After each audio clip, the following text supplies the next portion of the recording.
and welcome. My name is Lynn Erasmus, and I created this happiness program for you to help you get unstuck and start appreciating what happiness truly is about and some practical tools on how to achieve this state. So I hope you're ready. Get your pen and paper ready because it's going to be a lot of content, but there is notes and obviously some question answers for you at the end. So good luck. You have heard, perhaps you have heard of the rebel movement before in one of my training programs. If you are doing the trauma-informed training program, you would have heard of it, as well as my 10 commandments to change, as well as my novice entrepreneur program. So let me give you a quick little snapshot for those of you who have not heard this before. I'm on a mission. I'm a girl on a mission to create 1 million rebels by 2030. And that means rebels like you and me that are resilient, that has empathy for self and others, are willing to break the rules, which will lead them to evolve and never, ever forget to lighten up. So I'm inviting you to share your favorite rebel story on social media and just use the hashtag 1 million rebels by 2030, which is at the end of the program. I do share a little bit more about that. And the fastest way for you to do that is to become trauma informed. And that's why I decided to give you access to this happiness program as part of the trauma informed program to help you achieve happiness at the same time.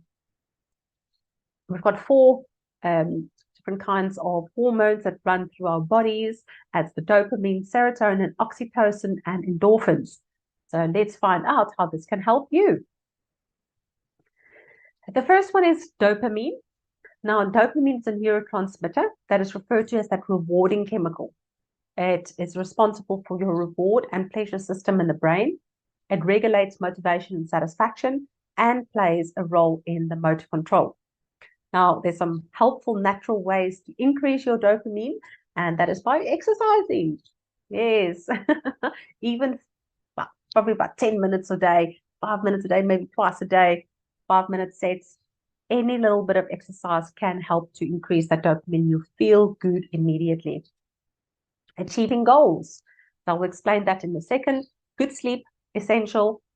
Listening to music and eating a healthy diet. So for dopamine, that would be foods rich in protein, such as lean meats, fish, eggs, and legumes.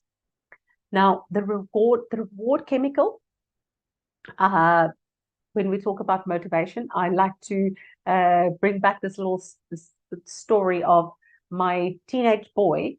And when I ask him to go and find the baked beans from the kitchen cupboard, do you think he will find it? No. But if I say to him, there's a 20-pound note for you in daddy's wallet, just go and find it. Don't know where the wallet is, just go and find it. What's the chances of that he's going to find that 20-pound note? Very high. No matter, even if it's even if the wallet is stuck to the bottom of the bed or hidden in some obscure little place, he will find it because his motivation is high. So how can you increase your motivation? So what sort of reward can you give yourself to increase your dopamine hits? So when we talk about achieving goals, it can be as simple as creating a to-do list task in the morning. And you know you've got a lot to get through. Create your to-do list, and every time you've done something, tick it off. It's an immediate boost that sends signals into your body saying, yay, you've done this. Well done. Congratulations. And it gives you that sense of pleasure and reward that motivates you to keep going. So these are one of the activities that can help you to beat procrastination. So let's look at serotonin. Serotonin is a neurotransmitter called the mood stabilizer. Okay? So this impacts every part of your body, from your emotions to your motor skills.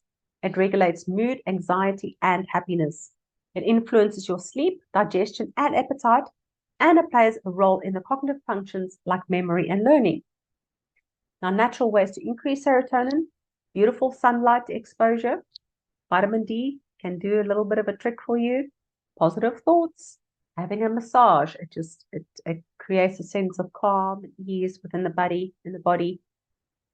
And the healthy foods would be turkey, chicken, eggs, cheese, and fishes like salmon, and nuts and seeds, as well as bananas and pineapples. So these are the foods that are generally associated with stimulating serotonin in a natural way in your body. Now, serotonin is normally the one that you have when you are going through depression or high anxiety. The doctors will normally describe for you a antidepressant that contains serotonin to help you to stabilize your mood. So these are the kind of things that you can do to help combat that. So perhaps you feel that you are on the verge, that you might have to go and get some antidepressants. So this is something for you to perhaps to consider. How can you do some nature walks, get in sunshine, use positive thoughts, get a massage, eating healthy, and getting your exercise in.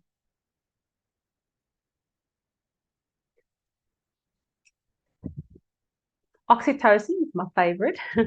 This is referred to as the love hormone, or cuddle hormone, and it promotes a social bonding and trust, plays a role in sexual reproduction and childbirth, and reduces stress and anxiety when all round. How to increase oxytocin? A natural way is physical touch. So whether it's a hand, holding hands with someone that you love, getting a nice little cuddle from your child or your lover or your father, mother, family friend, colleagues, whoever that you love and appreciate, a nice little hug or just little, perhaps just a touch on the shoulder, that physical touch and that social connection with people that you love and that love you can definitely help to increase your sense of oxytocin. If you perhaps are living alone and you don't have a lot of contact with people, do some random acts of kindness to perhaps your neighbor, or go and volunteer at a charity, one of the local charities in your area that you love and to support. And even petting an animal. Petting an animal is one of those fantastic ways to increase your oxytocin in your body. And then listening to nice, calming music, or what sort of feel-good music that stimulates a sense of trust and social bonding. It just opens up your heart space. I always say my little daughter is my little oxytocin in a human form. And oh, it's just nothing beats a nice little hug and a cuddle from her. And I just immediately feel my whole body filled with this love, cuddle emotions, feel good emotions running through my body. What is your oxytocin that you can get? And we've got endorphins. That's the neurotransmitters, often called the painkillers of the brain. Yeah, so it relieves pain and stress, and it promotes a sense of well-being and even euphoria. It boosts immune system and your immune response. And natural ways to increase it is laughter. Okay, so go watch a good comedy, mingle with some friends or family or loved ones that you love, that you know can always give you a good laugh. If even better, if you can organize a nice spicy Mexican meal while you have your friends around, have a good laughing laugh, like a laughter festival. Top it off with some dark chocolate at the end, and why not get an acupuncturist to come and have a wellness party for you? Just saying. Exercise is also a fantastic way to help generate more endorphins in your body, and especially the high intensity workouts like running. So you need to really feel that burst of energy flowing through you, that calls the natural high, the runner's high. That is the endorphins running through your body. So you can create it in a natural manner by following these easy steps. Life is not easy. Our bodies is designed. It's beautiful. It's magical. It's highly intelligent. It knows exactly how to heal itself and what it needs. And we just delicious chemical concoction. And all it needs is for us to become aware of how to generate these feelings inside of us. Okay, some quick daily habits for happiness. 1, spend time in nature. 2, express your gratitude.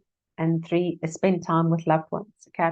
So in the different programs, I do talk a lot about these 3 points, but that is essential, and it's a win-win recipe. When you spend time in nature, it's not just a case of it's beautiful outside, nice fresh air, it's beautiful, sunny, and trees and the birds, and that is important, yes. The sun on your skin, yes, it's important. But what is also, and this is research that came through, okay, this is not something made up. The ground, the energy from the earth almost serves as a neutralizer for your own body's alkaline and energies in your own body. Okay, so our human body is made up of electrons, basically electricity and water. Okay, a bit of blood and a bit of bone and a little bit of flesh, but mostly we are made up of energy and made up of water. So when we are in high stress and when we eat unhealthy, our bodies become acidic, becomes alkaline, becomes acidic. So what we need to do is to neutralize the acid in our bodies. And one of the ways that you can do that is by spending time in nature, barefoot, on the ground, on the soil, feel that nice, rich moisture from the grass or Mother Earth, from the soil, from the sand. And that is one natural way just to de-stress and also to become actually healthier. It heals the cells in your body. Expressing gratitude, it's been proven, and we will get through it again, of how gratitude can actually change our brain. Spending time with loved ones. When we feel low or busy or overwhelmed, we tend to cut off our loved ones the first, right? First thing to go is our loved ones, because we think we are trying to conserve our energies, and we feel like, oh, we're not in a good space, so we don't want to share our negative energies with people around us. But what we are doing is we are just making things worse. If we decide to actually go out and spend some time with our loved ones, we will instantly get that little bit of a boost, that oxytocin, that love, and even all the other goodies of serotonin and oxytocin and endorphins. So we're going to talk now about mindfulness, living in the now. This is obviously one of the most important subjects to talk about when we talk about happiness, how to be more mindful. So how can we practice mindfulness? We become aware of the emotions we have right now. Okay, so we can do this exercise right here, right now. So unfortunately, what is happening to most of us, we either live in the future or we live in the past. But if we are able to train our brain and our bodies and our spirit to be still in the present moment, everything calms down. Everything calms down. Our emotions settle, our body settle, our busy brain starts settling and quieting down. So in this moment, I'm just going to ask you to close your eyes wherever you are. Hopefully you're not driving, please. So if you're in a place that is safe, that you can sit and relax, I'm going to ask you to close your eyes. And I'm going to ask you just to become aware of the emotions you have right here, right now. What are you feeling? What are you sensing? Perhaps you've had a busy day and you're feeling overwhelmed. I want you to scan your body for any tensions or aches or pains.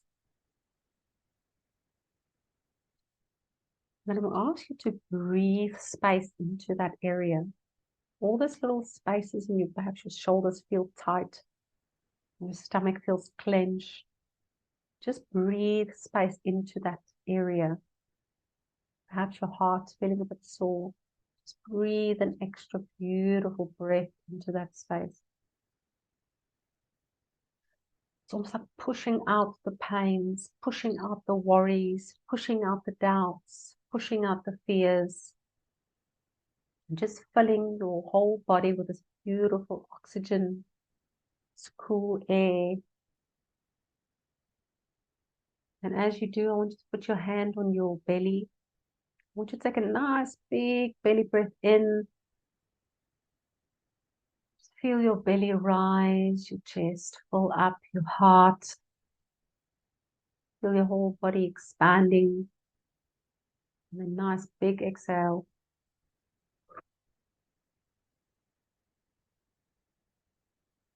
And as you do, you can literally feel your shoulders relax, your stomach unclench,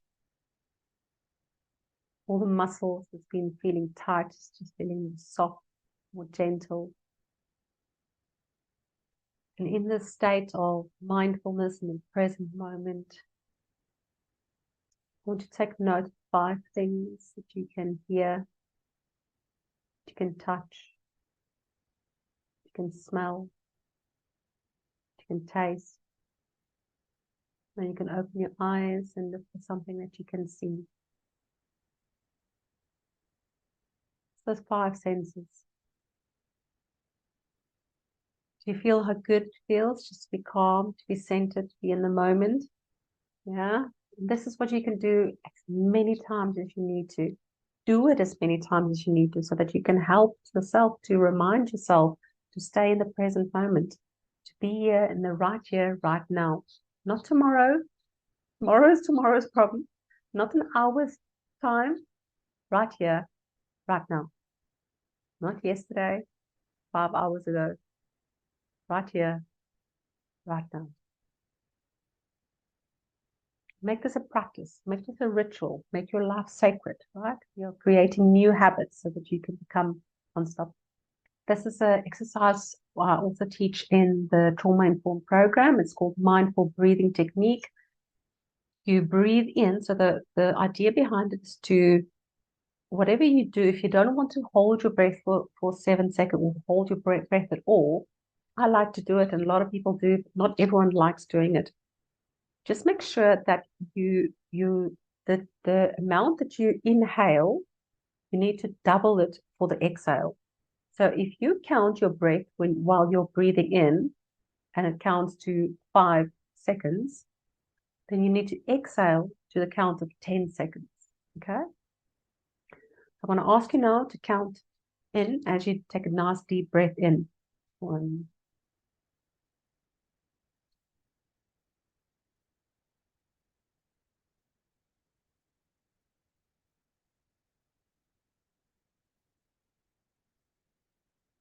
So my natural one is to the count of 5, inhale, and then I like to hold, and then exhale to the count of 10. This one is an easier and a quicker way to do. You count in to the count of 4, breathe in, hold for 7 seconds, and exhale to the count of 8. Okay? And this instantly calm the whole nervous system down. Okay? So you cannot do it wrong. There's no wrong way to do this. As long as you breathe, as long as you exhale, double the amount that you breathe out, it will calm your nervous system. So the power of observation is all about appreciating the world and your feelings about it. It's about not taking for granted things that you have. And I'm going to challenge you throughout this program is to become more aware of things that you have and that you love doing, and literally make it like a just go around your whole house and just touch everything that you love. When you walk outside, I love that tree. I love the skin. I love the sun on my skin. I love the wind. I love the birds. I love the animals, the dogs running around. I love hearing children laughing. I love my candles. I love my portraits. I love my books. I love my bed. I love my cushions. Just go around and just love everything. How can you appreciate and love the things that you already have? So mindfulness in daily activities is turning the ordinary into extraordinary.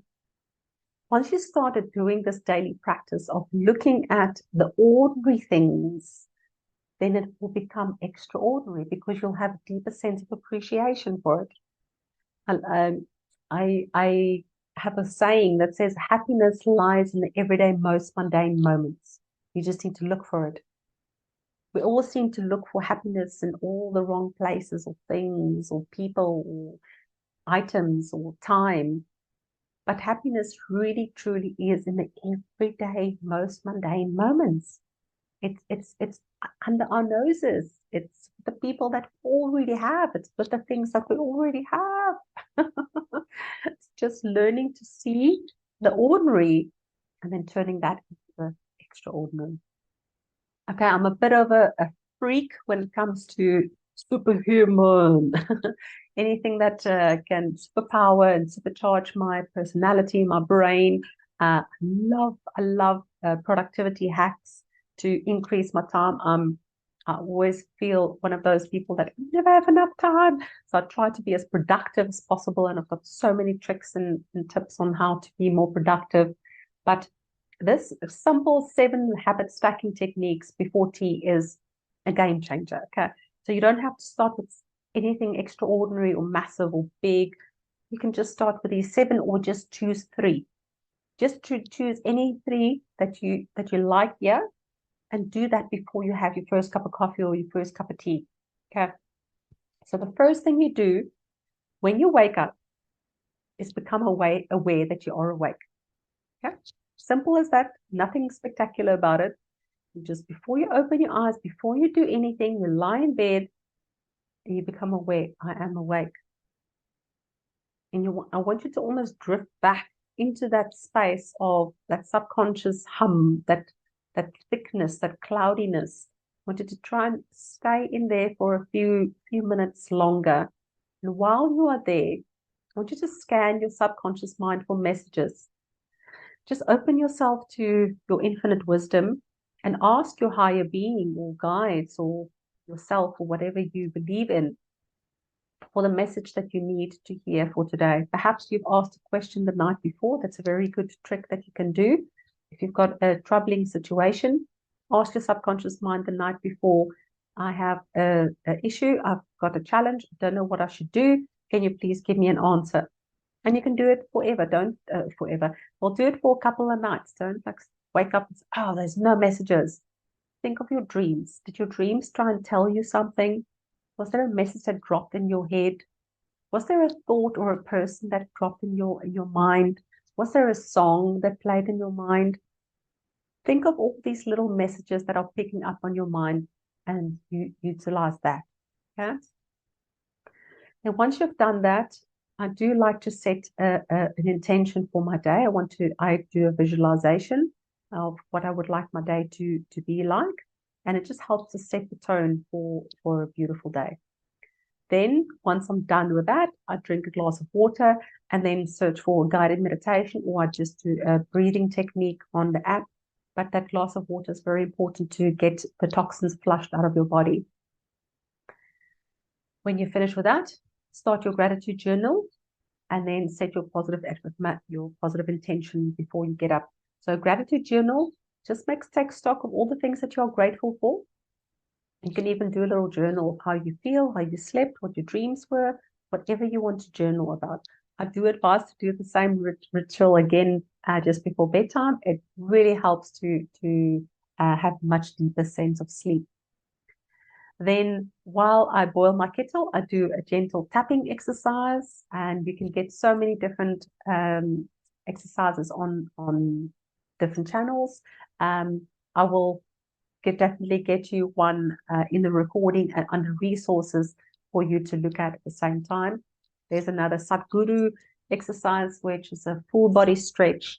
And it literally takes me 2 minutes in the mornings before I have my cup of coffee, before I start doing anything else. I drink decaf coffee, but I need my hot drink.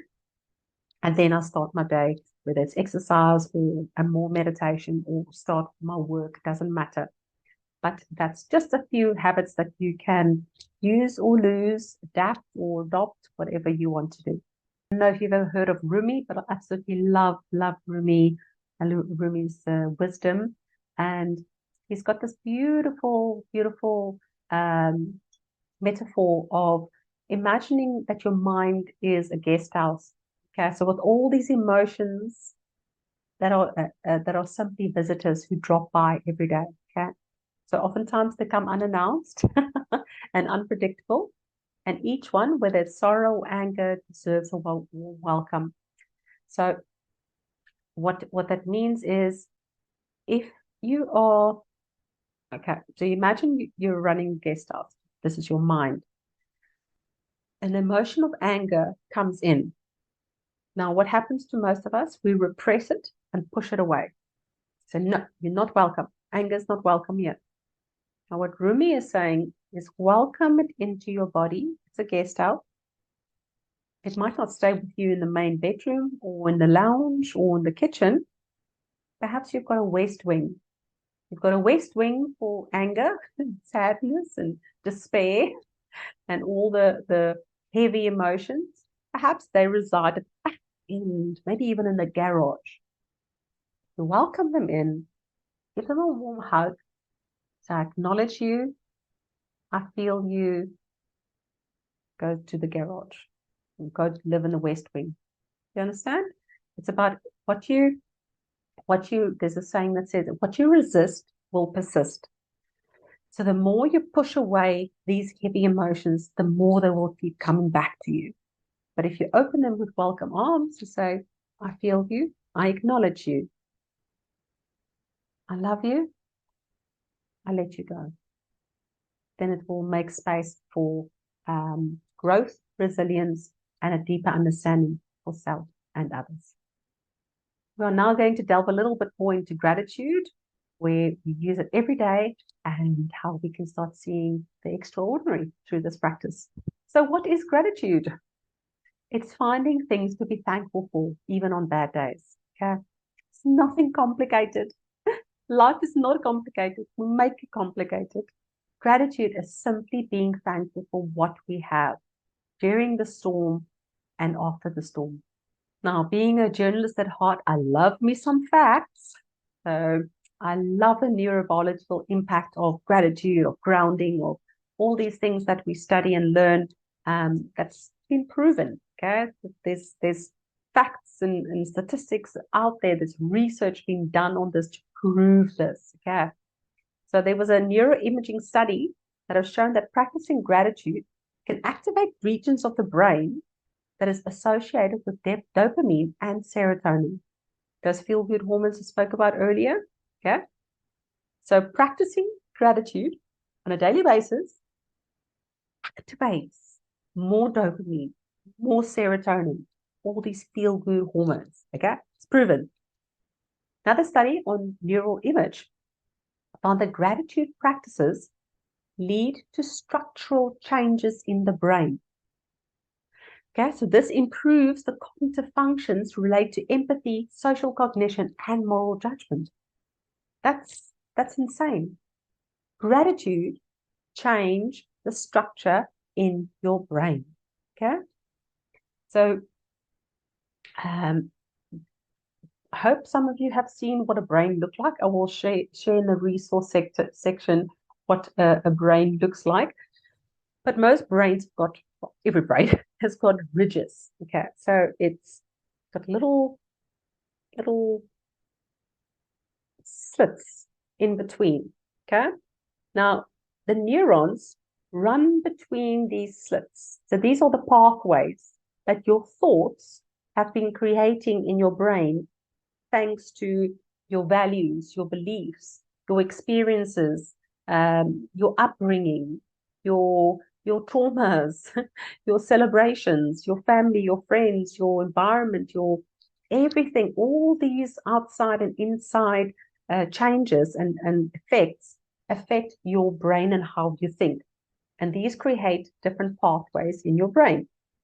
Now, if you are one of those people that have been raised in a house where everything is negative and nothing can ever work out for you, and you've seen it over and over, and perhaps you've adapted and adopted that mindset, your brain will also have that negative pathways. Okay, so it will be more open to accept a negative thought than it would be open to accept a positive thought. Now, the good news is it can be changed. You can change the pathway, you can change the structure of your brain by creating new positive thoughts consistently over and over and over and over and over and over and over again. Okay, so these new thoughts will create new pathways in your brain, and eventually the more it practice and fall into the slips of these positive pathways, it will go deeper, it will become deeper entrenched, so that it become easier to follow and become a normal habit for you to become more optimistic, more positive thinking. Okay. Now, unfortunately, the negative pathway will still be there. So if you don't practice it, it will slip back into the negative pathway. So you need to be constantly alert and be more positive to maintain this new pathway that you created. Okay, so we're going to now talk about gratitude journaling. What is your daily highlights? What is your accomplishments? What's your personal growth? Have you got have you got natural beauty? And what is your learning experiences? It's important for us to recognize our small wins, okay? Whether it's a small little win or it's a big win, it doesn't matter. You have to always acknowledge that. So that can be completing a hard homework that was difficult for you, making someone smile. It doesn't matter. That is a win. Learn to celebrate life. Life is a win. Every single day that we wake up alive and get to experience this beautiful gift, that's a celebration. Look for the extraordinary in the ordinary. We're going to now talk about the ripple effect of gratitude. So this is about thanking people and acknowledging their impact on your life. Remember, it's not just about you saying thank you, you feeling good. It's also you actually helping someone else. By just acknowledging them and say, thank you for making the impact in my life, they're going to feel good and they're going to spread the joy and the love. So make the circle bigger by sharing your happiness and joy with as many people as you can. So I've got a little challenge for gratitude for you for this week. I'm going to ask you to look for things that you are grateful for everywhere. Okay. I want you to train your eyes and your heart to find them. In the beginning, it's going to be hard. Yes, it is. The more you practice, the more you train, the easier it will become. I promise you, it does become easier. You just have to put your mind out there to say, I'm going to do this, and you will be able to do that. You got this. I love anything about self-compassion. It's so needed. This needs to become a subject that we learn in school instead of history or whatever they teach you in school these days. Learn about self-love and self-compassion, because it honestly is all about embracing that little inner child inside of you. So we're going to look at understanding self-compassion, and this is how you treat yourself with kindness.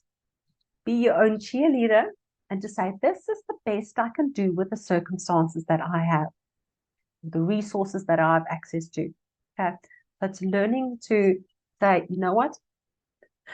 Instead of whenever you do something wrong and say, you're so stupid, you can never get this wrong. Say, doing the best I can. The limited resources that I have access to right now, doing the best I can. Be your own cheerleader. Don't have to wait for other people to cheer you on. Be your own cheerleader. Be kind to yourself. How you want to treat other people, how you want other people to treat you, treat yourself that way. You don't have to wait for other people to treat yourself that way or spoil you or love you. Spoil yourself. Spoil that inner child. Go take it for a joyride and try and remember what you used to like when you were a child. What sort of things, activities do you like doing? What brought a smile on your face? Do more of that. Treat yourself like your own best friend. Be your own cheerleader. So we're going to talk about the differences between sympathy, empathy, and compassion. Now, sympathy says, I feel sorry for you, but I don't feel your pain. Empathy says, I feel what you feel. I too feel sad or anxious. Compassion says, I feel and understand you. You're sad. I'm here to listen. Is there any way that I can help you? It's a motivation. So there's a more action towards compassion than there is to sympathy and empathy. So sympathy is definitely just at a distance. I'm putting you at a distance. Where empathy is like, I'm there, I can feel it, but I call empathy out on that. I still don't feel that that's possible unless you have self-compassion. So self-compassion is being able to say that I don't know what you went through, but I went through something similar. And so it's nothing compared to what you went through. But if I felt that bad in that moment, then I kind of can understand that you are going through something difficult. Do you understand what I'm trying to say? It's not about, it's about recognizing and understanding the sense of It's about recognizing their pain and frustrations with another human being. Okay, so we've got the 3 pillars of self-compassion by Dr. Kristen Neff, and I like these things. It's just very basic, right? Nothing is extraordinary. It's mindfulness, common humanity, and self-kindness. The mindfulness is all about noticing, going through a difficult time. What are you thinking? What are you feeling? And common humanity is all people go through tough times. You're not alone. You're not the only one. We all go through difficult times. And then self-kindness come in with, what kind things can I say or do for myself today? How can I treat myself like my own best friend? And that is the 3 pillars of self-compassion. I'm going to ask you to keep practicing this, being mindful. Notice what you're going through. What am I thinking? What am I feeling? Where does it sit in my body? The common humanity. You know what? We're all going through it. It creates a sense of self-compassion and compassion for the whole world around you. And that kindness is, it's okay. You're doing the best you can. How can I make it better for you, Lynn? How can I do it for you better, Amanda? Whatever your name is, ask yourself, what can I do to make it better? The yin and the yang of self-compassion. I absolutely love this concept. And Joanne Halifax explained it as a strong back and a soft front. So the yin is about treating ourselves with love, being kind to ourselves, comforting ourselves when we're experiencing pain without letting it take over. And the yang is where we take action to protect ourselves, get what we need, and push for change and helping us to become our best selves. So this is especially important if you are perhaps dealing with grief or dealing with someone who's going through grief, where they need a lot of compassion, they need a lot of soothing, they need a lot of support. And this can become overwhelming, right? Because as much as you want to give and be there for another human being, which is in essence what we are, we are generally good human beings, and we want to help and we want to support. But it's also about protecting ourselves so that we don't give so much of ourselves that we end up not having anything for ourselves. So that is the yin and the yang of self-compassion, is being open to loving ourselves, but also honoring ourselves. Okay. So it's loving, while you honor and love yourself, you have more to give to the world around you. Okay. So it's important to try and put protection mechanisms around you, put boundaries. Yin and yang is 100% about boundaries. It's about protecting yourself so that while being good and kind to humanity, you always are always protecting yourself at the same time. It's not being selfish. It's about just putting boundaries, healthy boundaries up, so that you ensure that your cup never goes empty. Okay. Building awareness to create balance between these systems. Okay.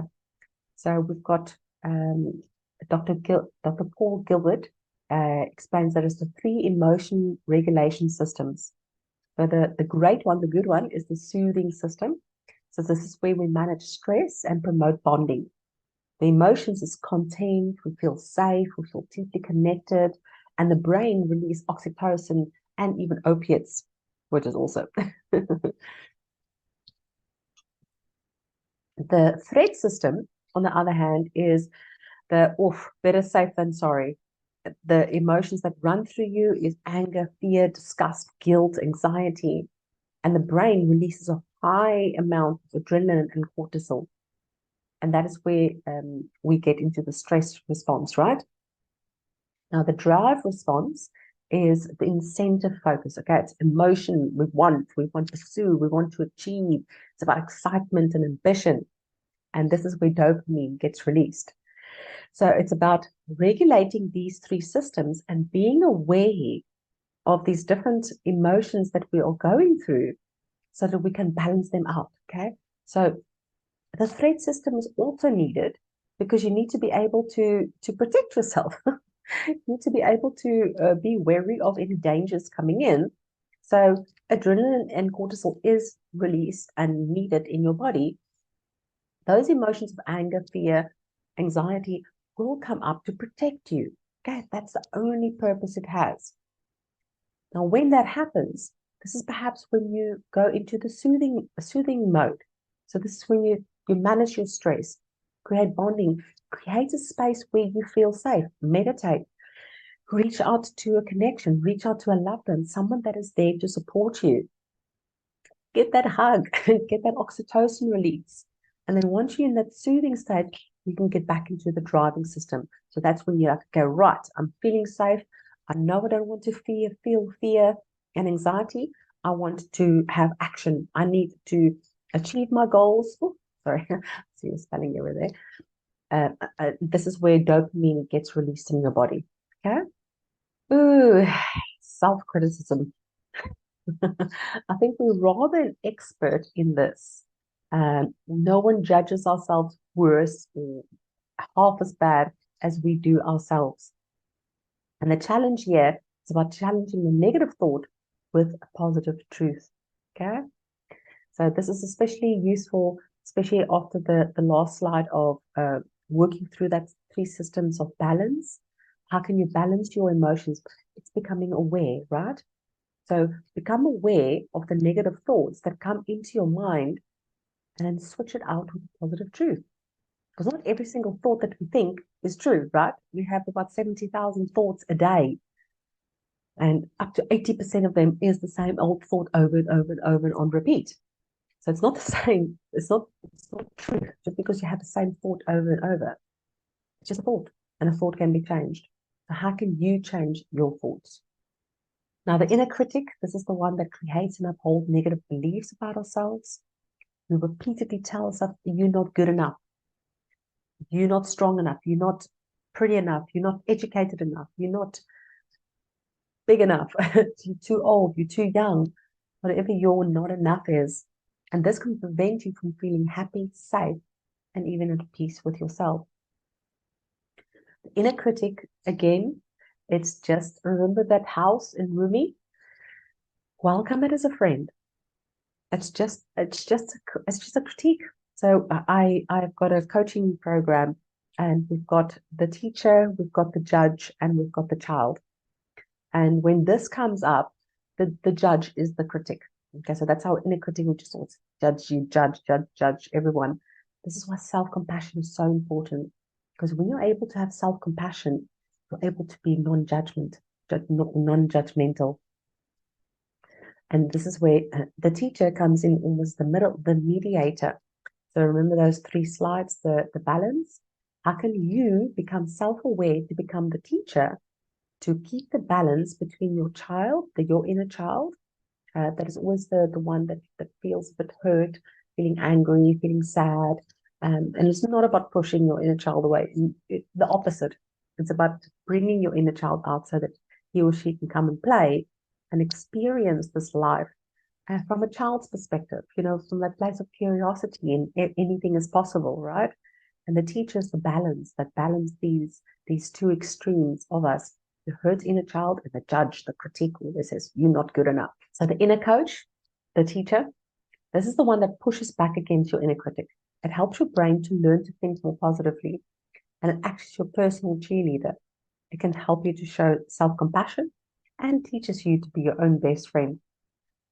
It helps you to turn your inner wisdom into your inner guide or inner mentor. And you've got the capacity and the ability to do that. Okay, yes, it takes effort. It does take a lot of effort. But the more you practice and the more you do it, the easier it will become. And you need to try and catch a bad thought or negative thought as early as possible. So the minute you wake up, remember we've done that program and the habit stacking. The minute you start your day off on a good note. Start it off with, I feel strong, I feel good, I feel positive, and not be overwhelmed by, I didn't do X, Y, and Z, or my employer, my boss is going to shout at me, or my spouse or my children is going to think that I'm not good enough. I didn't do everything perfect just the way they wanted. Just breathe. Do that practice again. You can watch this recording over and over from the beginning. It's a lot of information. It's a lot of perhaps new ideas. Perhaps you've heard them before. And you just need to remind yourself about this. So turn your inner critic into your inner coach. Turn that inner judge into your teacher so that you can protect your child and let your inner child come out and play, and have joy and have fun and be happy, because that is our natural state. That is how we are meant to be. But unfortunately, with circumstances, our environment, society, that has been broken down, and we become this critique, this judge, hard person, and that is not our natural state. It's a very easy exercise that you can practice, and it's a self-compassion exercise. You write a letter to yourself, but you write it from the perspective of a friend, okay? Or even your inner child. What would your inner child tell you? Or you can imagine you're a 80-year-old version of you. Write yourself a letter from that perspective. What can you let go of? What are you good at? What's your USP? What's your kindness? What is your strengths, your values? How can you bring them all together so that you can look at yourself from a place of yes, you are the best. Yes, you are doing the best you can. Yes, you can do better, but this is the best I can do with the resources and the circumstances that I have at the moment. And then you kick into that action drive, right? It's that self-soothing, and you kick into that action drive, like, right, let's go. I am good enough. I can do it. Make a plan, set your goals, get that little dopamine hits as you set your to-do lists and tick them off. It works wonders if you're feeling a little bit low. Okay, so we're going into module 5, which is ACT. It's acceptance and commitment therapy. Beautiful, beautiful module framework that I love to teach in my coaching programs, and I oftentimes talk about it in my talks and trainings. So I hope you will enjoy this one. So in essence, ACT is accept what's out of your control and commit to actions that enrich your life. Okay. Simple, right? We like to overcomplicate things. It's not complicated. Life is not complicated. We complicate it with all our sensations and emotions and fears and doubts and humanness, which makes us human, which makes us wonderful, and makes us beautiful. So the principle of ACT is to accept what is out of your control. So you need to perhaps make a list of all the things that is in your control. So maybe make first a list of all the things that's worrying you. And then next to it, you say, this is in my control. This is not in my control. And this is what I can change, right?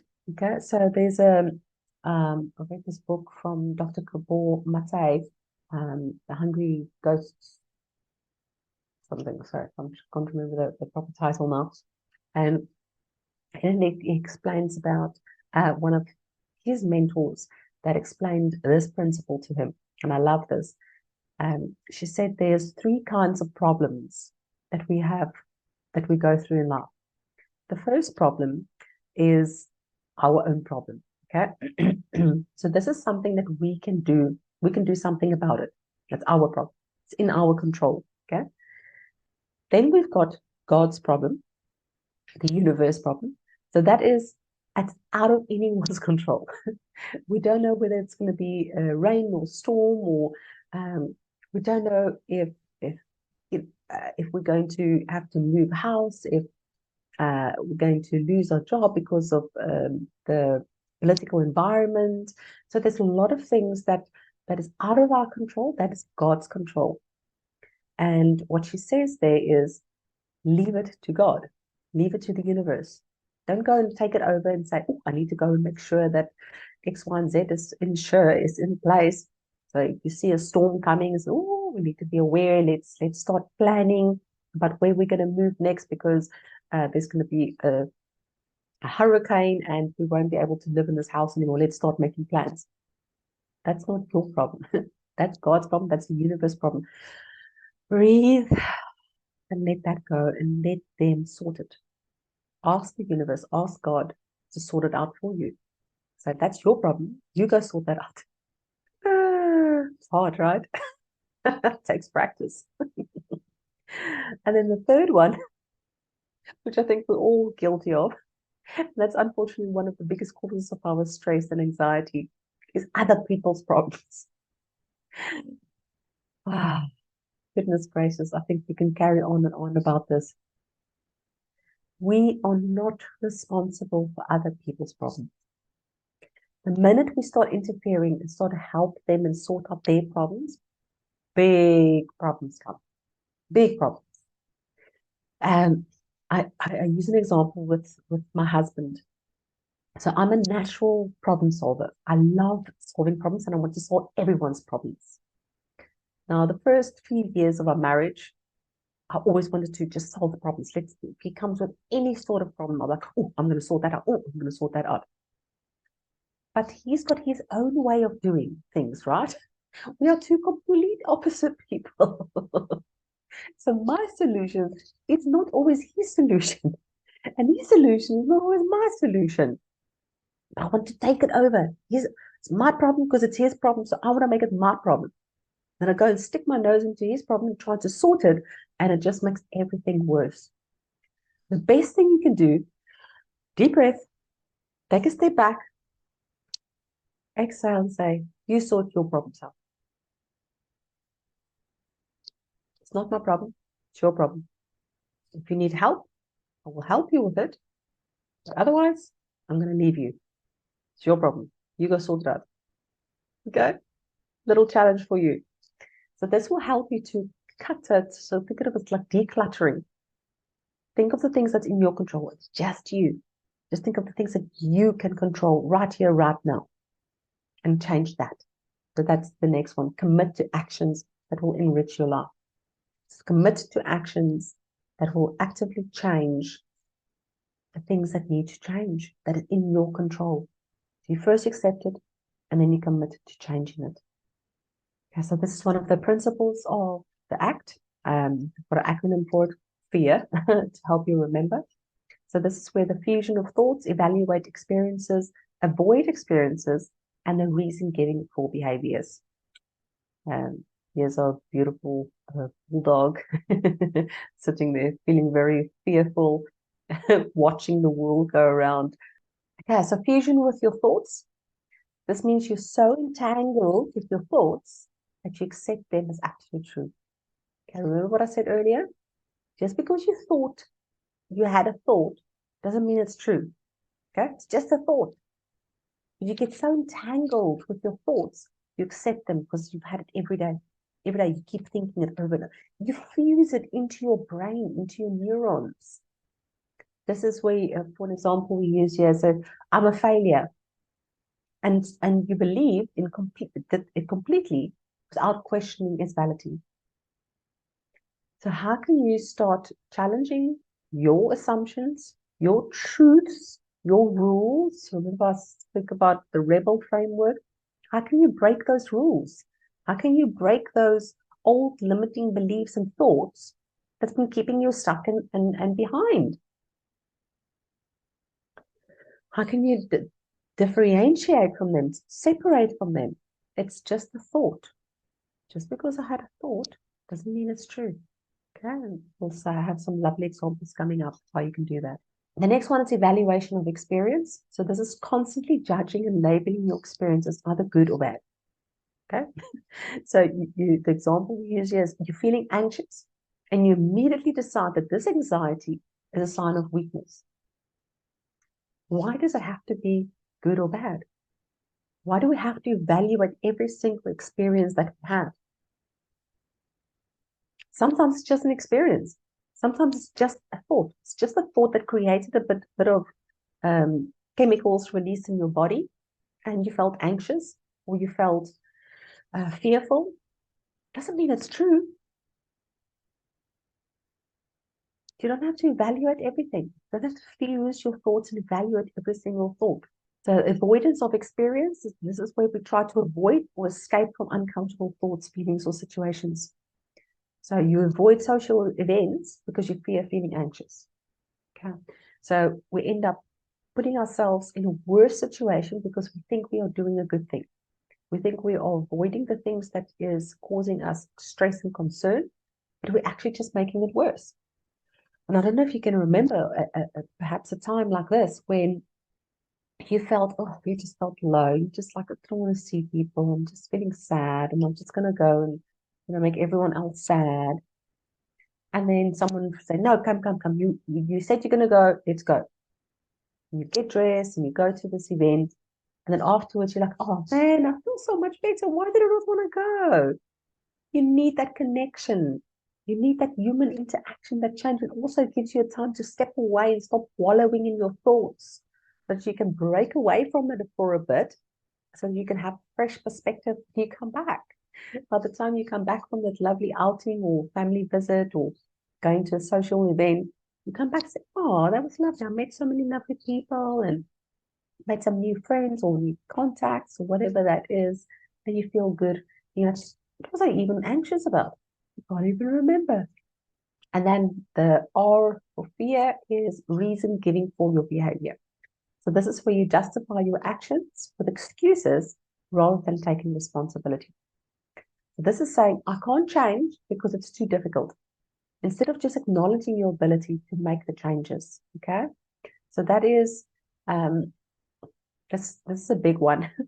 And I want you to, I think by this time, this far in the masterclass, I think you must have realized quite a bit of self-discoveries about yourself. And again, we've got the trauma-informed training program that will help you with a lot of dealing with trauma, understanding what happened to you, where it comes from, and especially for the people around you that you deal with. And this reason giving is probably the most important one, because oftentimes we get stuck in this point and we say, yes, but I've experienced extreme trauma, or I've experienced this and experienced this and that. This is my trauma and this is my story. Remember our trauma stories.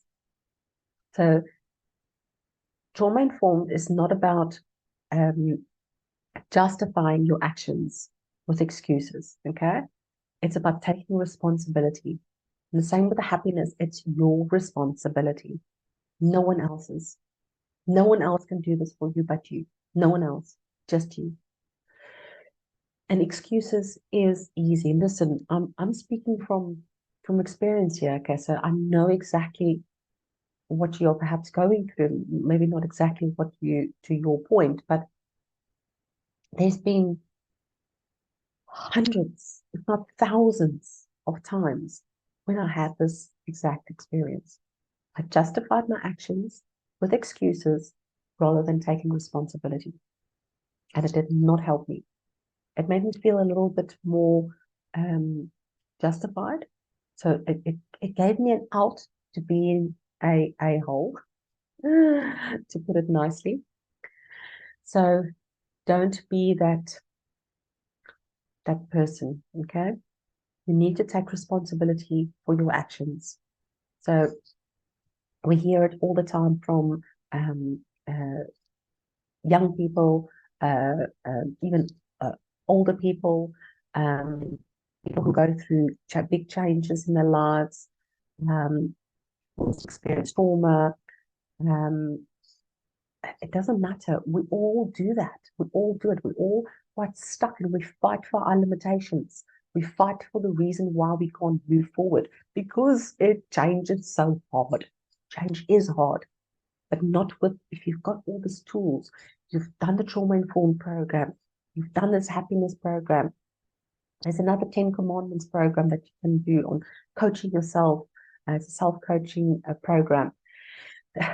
If not mine, there's so many programs out there. There's coaches, there's therapists, there's so much support out there. There is no reason for us to stay stuck into this justifying our actions. Okay. Even if I've heard this quite often with people who say they autistic and they are neurodiverse. My husband is autistic and neurodiverse, um, and he falls into this often, but he gets out of it quickly. So he helps himself to move himself through it instead of justifying the actions and making excuses for it. He takes responsibility and he moves on with it. There is always a way out, and we can change. Every single human being can change. just about acknowledging our ability to make the changes and getting that program set up, following all. This is basically a step-by-step program, and I would highly recommend you watch this program quite a few times for you to fully sink in. The same with the trauma-informed. Watch it a few times so it can really sink into your body, into your cells, so that you can start believing it, because it's you. You're going to be the one to make these changes, but you need to believe that it's possible. Accept reactions, be present, choose a valued direction, and then take action. Okay? So accept your challenges, be present in the moment, accept what's happening to you, and then allocate, remember what's your problem, not other people's problem or God's problem. Then choose your direction that is true to your values, within your capacity and your capabilities, and then action. Okay. This is about accepting your reactions and being in the present moment. So you need to embrace your thoughts and feelings without trying to change or avoid them. Example, you notice your anxiety, notice and accept your anxiety as it comes rather than fighting it. Okay. So when you feel sad or when you feel anxious, just notice, oh, being sad. Just notice and accept them. Love them, remember, like Rumi, be in the guest house, welcome it in. Yes, you're feeling sad. I accept it. I accept what I feel that I accept that I'm feeling sad or anxious. And action. So this is where you commit to behavior changes that align with your values despite difficult thoughts and feelings. Okay. So the example would be you attend your social event, even if you feel anxious, because you're connecting with others that you value and that you perhaps appreciate. Okay. So action can also just be picking up the phone, reaching out to someone, taking a walk, submit your CV for a new job, send that proposal to your prospective clients. Okay. Ditch those assumptions. Don't just assume that no one's interested because for the past 5 or 10 didn't work. The law of average, you need to, I'm just speaking about reaching out. If you are trying to reach out to a new client or a job, a new client needs to see you almost 11 times before they have enough trust to make their commitment and buy into you. Same with the community at large. Who do you need to, how do you need to get them to trust you? How do you need to take action? What sort of action can you take? Keep going. Even if you feel low, even if you get rejected, no is just nudge on. That's what it means. No is nudge on. Okay? Pick yourself up. Maybe you can have a little cry, feel sorry for yourself. And then tomorrow you get up again. You try again. If you do that every single day, by the end of the year, you've tried 365 times. It's a lot more than most people do. Even if you just try every second day. I'm not going to do the math here, but 160, 170. Wow, is that like that? You do the math. It's a lot. It's a lot of times. So the chances are higher. The more you persist, the more you try, the more you will get out there, which I'll talk more about in my 10 commandments. Oh, this one. Pain times resistance equals suffering. Big one. Okay. This is a big one we go getting into now. There's another saying that says, if you resist, it will persist. Okay. So we often avoid pain, but in the end, it just makes things worse. So when we are faced with a tough situation, we have 3 choices. First one, we leave. Now, this isn't always possible, but it's still a choice. You can leave. The second option is we stay and engage in actions that can perhaps make things worse. Or the third one, we stay, accept that pain is part of life, and do what we can to improve the situation, but live according to our values.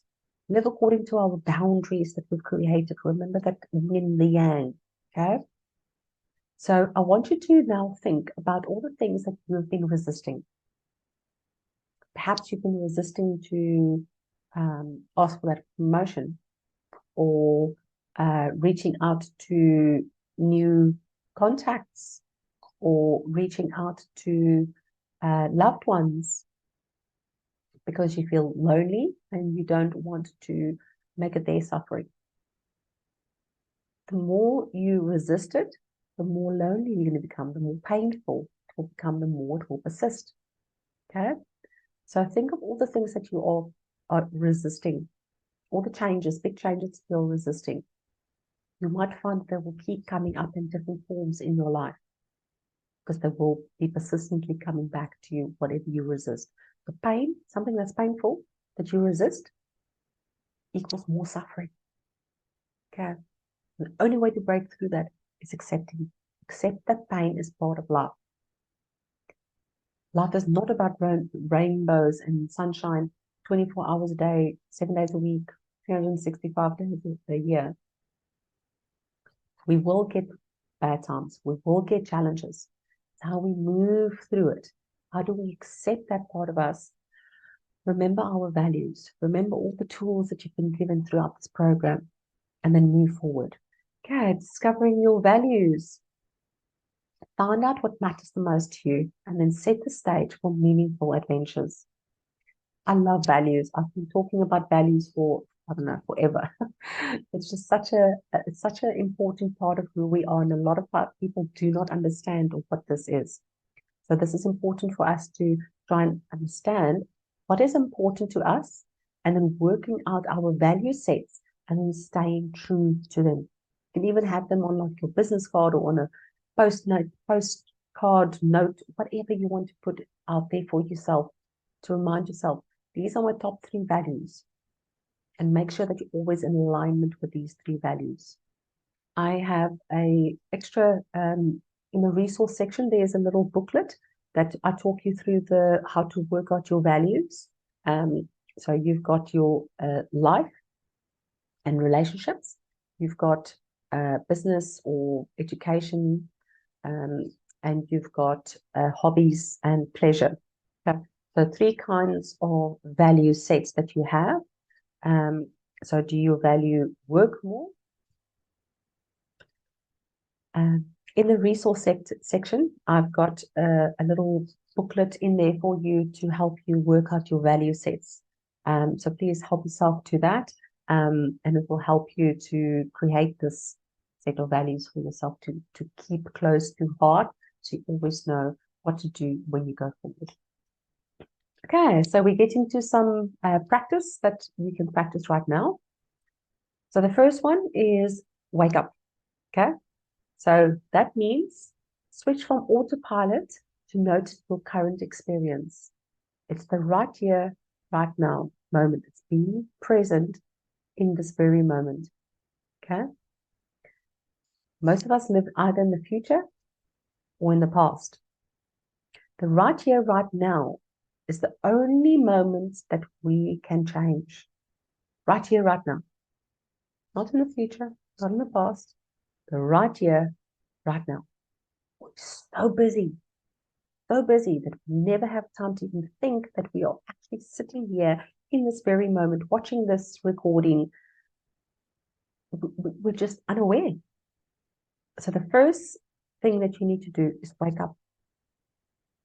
Become aware. Be present. Be intentional. So there's a little practice that we can use. You let it go, because it's about letting go. So imagine your thoughts. Okay, so we're going to use, say perhaps you're feeling a bit stressed out today. Let's call it anxious. Feeling anxious today. I want you to imagine that this anxiety has become almost a physical form. It takes a form of perhaps a ball. So you remove that anxiety from your body.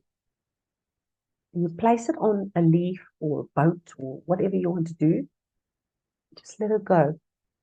Just let it go on the stream. So imagine it goes on a stream and it just disappears. Okay? That gives you a little bit of a separation between your anxiety that you are feeling, the sensation, and you as a human being. Okay, you are not anxious. You're not anxious. You're a human being. My name is Lynn. I might feel sad, but I'm not sad. I am not sad. I feel sad. My sensations I have is of sadness. It's not me. Make sense? The next one is loosen up. So that's about creating a different relationship with our thoughts and feelings. And this is the image we use here. So you accept, so allow the experience, drop the struggle, and then defuse. So you unhook from thoughts that pull us around. So unhook the thoughts. It's not, a thought is just a thought, right? It's not true. Not every single thought that we think is true. So it's about unhooking this. Remember fear, we've got that fusion of our thoughts in our bodies. It's not. It's just a thought. It's separate. It's not part of us. So the first one, you loosen up. You accept that what you're experiencing. Just allow. Like, whew, I'm feeling so stressed. I'm feeling so anxious. Feel what I am. Feel. Allow it. Drop the struggle. Stop fighting like, oh, I don't want to feel anxious. I don't want to feel sad. Just let it go. You unhook from that thought. Diffuse the situation. Unhook the thought. And then the next one, step up. Okay? So you listen to your heart and do what matters despite your discomfort. Okay? It's a big one. We've got 5 habitual thoughts and phrases that I'm going to ask you to write. So just get your pen and paper out now.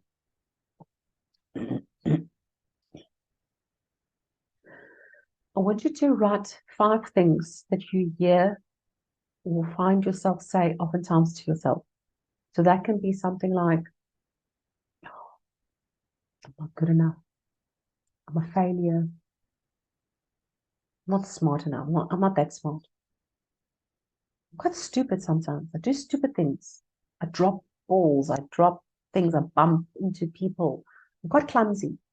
Oh, I'm such a clumsy person.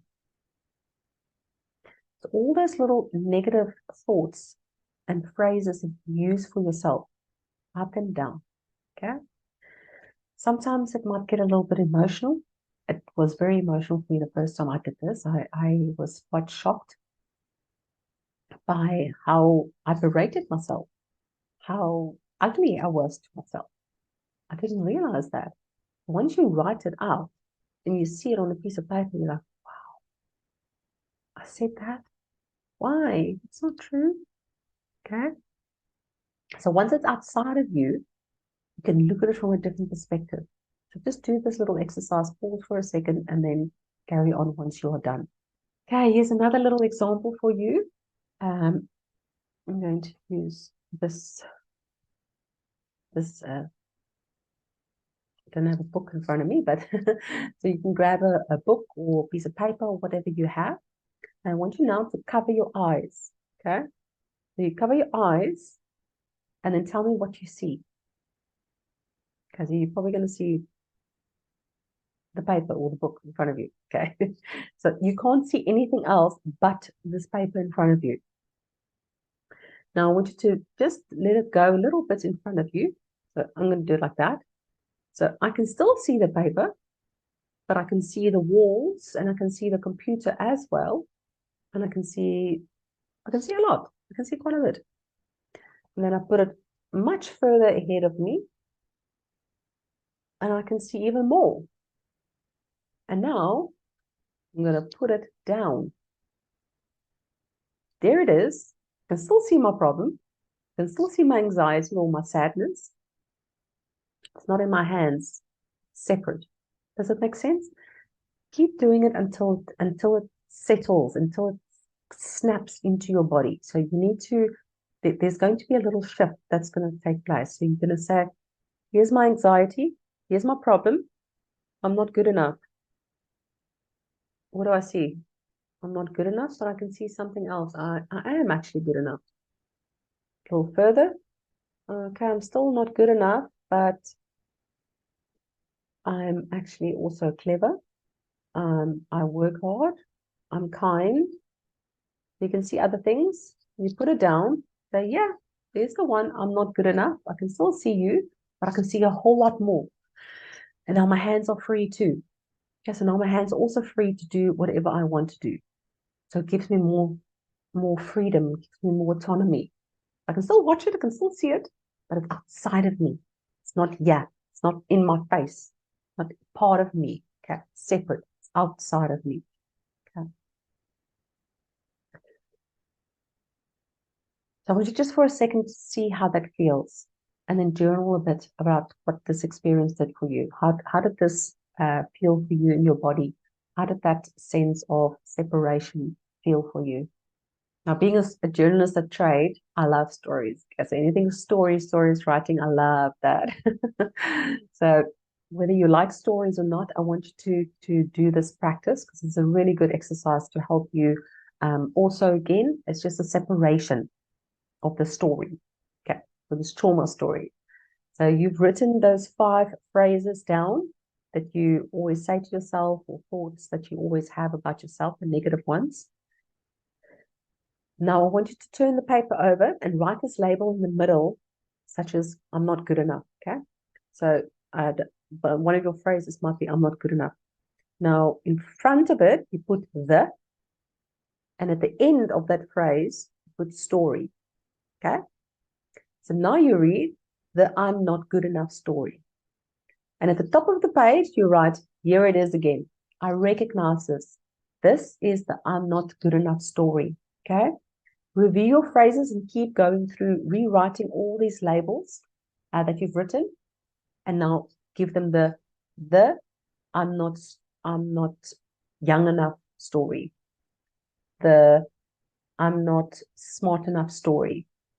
Whatever your stories are, rewrite them and then see how that feels. Okay, and then journal a bit around that. So it's just a story, it's just a thought. Okay, it can be changed. You just need to change it. You just need to, but now you've become aware.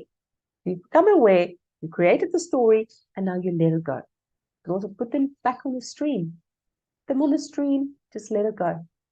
You get whisk away or put them on a cloud and just blow them away. It's not part of you, separate from you. Okay? Committed action. I love action. I'm all for action because it really helps me a lot to get into a positive mode. It's so easy for me just to lie down and just wallow and feel sorry for myself and think, oh, this is the worst. My life is horrible. No one's life is worse than mine. Look, it's the ego, and Sigmund Freud talked about this, and he says, if you've got an ego of being the best at everything, you're going to be the best at wallowing. You're going to be the best at the most depressed, the most anxious. Okay. So if if you're used to being very ambitious and want to achieve and want to go, and like, I'm the best, I'm going to achieve X, Y, and Z, you're going to also commit to this action of, oh man, I'm just the worst. There's no one worse than me. No one's life is worse than me. So that is just the ego talking. It's not real. Now, action prevents it. Small, tiny little actions. Doesn't matter. Doesn't matter what actions you take. At least you take some sort of action. Even if it's just one thing that you've done for today, you've done it. If you've managed to get out of bed today, well done, congratulations. Maybe tomorrow you can make the bed. So you got out of the bed and you make the bed. The day after that, you can make the bed, get out of bed and shower. The 4th day, you can actually do the dishes. So every day that you do something is a lot more than you've done yesterday or the day before. So never diminish a small act. Okay.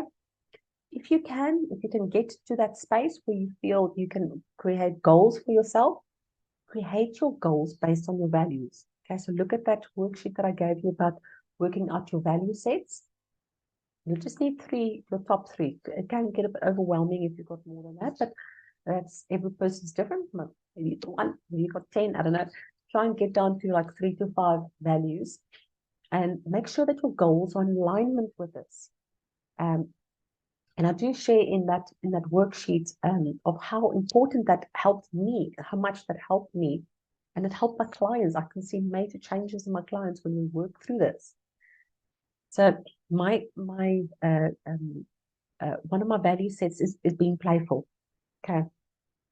I really cherish it. It gives me a sense of joy. It keeps me happy. It keeps me positive. It keeps me moving forward. It helps me to take action. It helps me to achieve my goals. There's so much to be said about playful. So that's one of my core values. And I've realized that for a long time in my work, my previous work that I've done, I couldn't be playful at all. It was frowned upon. It was no one accepted or embraced it. It was completely frowned upon. And I squashed it. I squashed that value of being playful, and I became hard, miserable, bitter, and just like, well, let's just go. Let's just go. Just another day. Until I had to wake up, do all this program again. And then I realized, hold on, you've not been true to your value.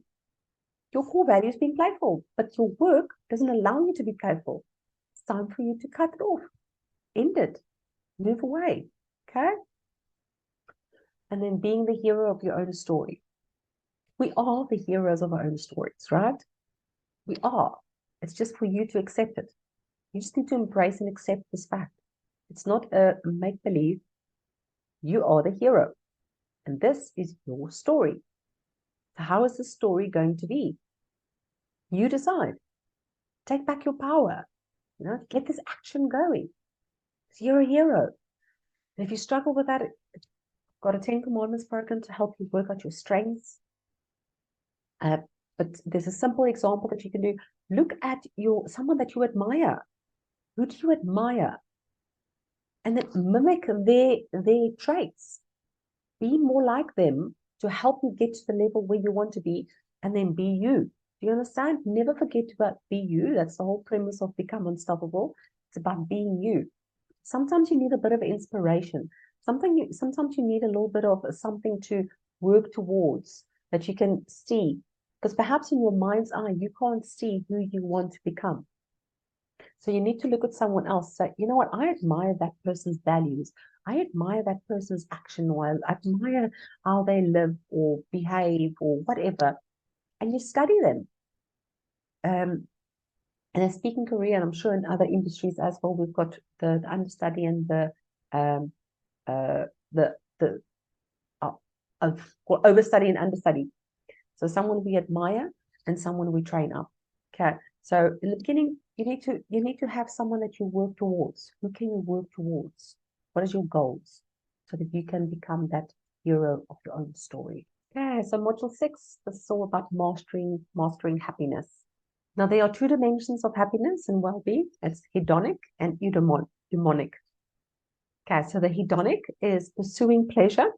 It's that feel-good factor, and where we maximize joy to minimize pain. Okay, so the hedonic pleasure, it's normally short-lived. Okay, so that is, for instance, you go out with your friends for a night out on town, have a couple of beers, a couple of drinks, you feel good, you maximize your joy to minimize your pain, but the next day you're feeling horrible, feeling sick, feeling painful, sad, whatever, all those emotions that come up from the morning after. And then you say, I'm never going to do that again. And then 3 days later or 5 days later, you do it again. So this the happiness is not about hedonic pleasure. It's great for in-betweens. There's nothing wrong with a little bit of hedonic pleasure sprinkled in between.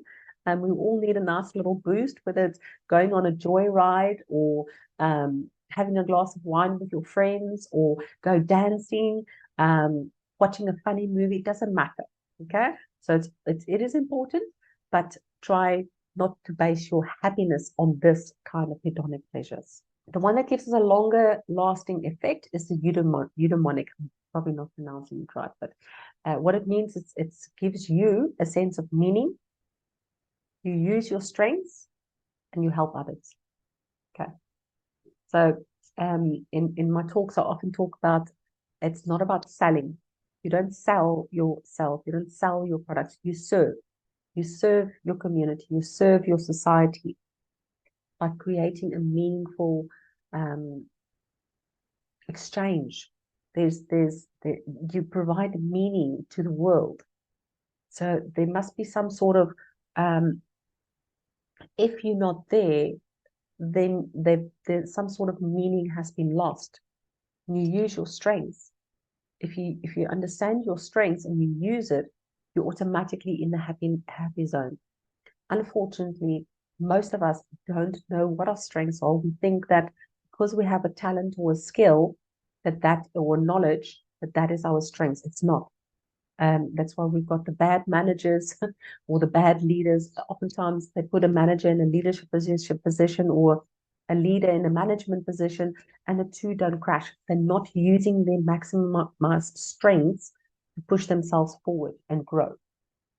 So how can you learn to understand your strengths? And again, I do that in my 10 Commandments coaching program so that you can create a sense of meaning and help others. Okay? Our life is not all about ourselves. And we say this over and again, self-care is not selfish. But it's also about helping other people. You have to always be of service to people, never at your own expense, never. That's never okay.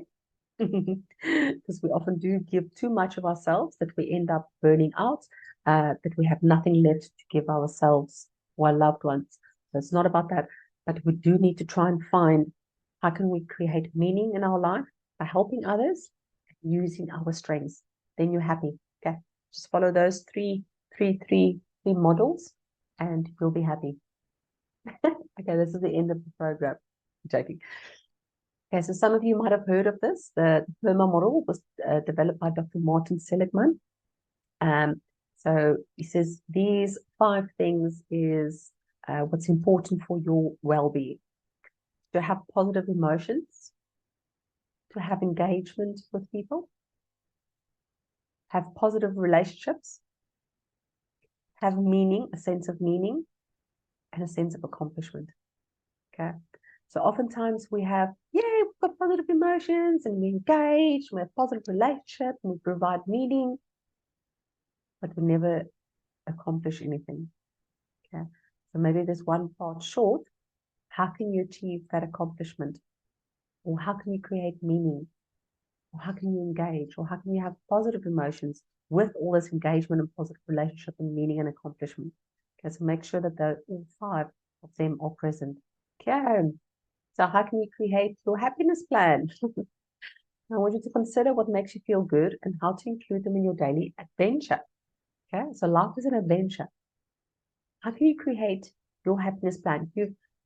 You've looked at everything from the beginning, from creating habits, working out your values, knowing your strengths, knowing how to provide meaning. What is your phrases, your negative phrases, how to let them go, how to increase your dopamine or oxytocin in your body. This is part of your everyday happiness plan. So you need to understand what's your values, what makes you feel good, and then incorporate them into your happiness plan.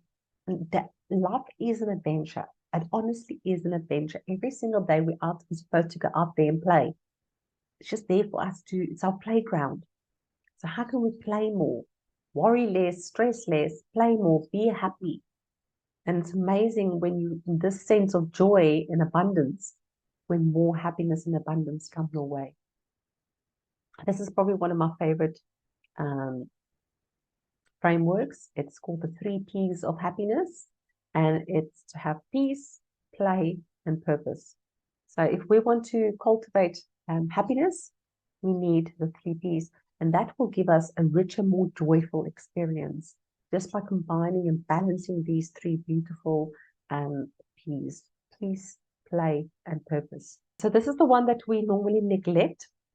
So oftentimes we have a lot of purpose and peace, but we don't play.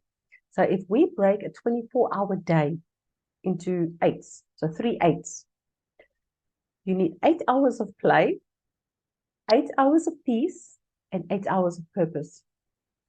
Now, oftentimes what happens is we have perhaps 12 hours of purpose, we have 6 hours of peace, and just a few hours left for play.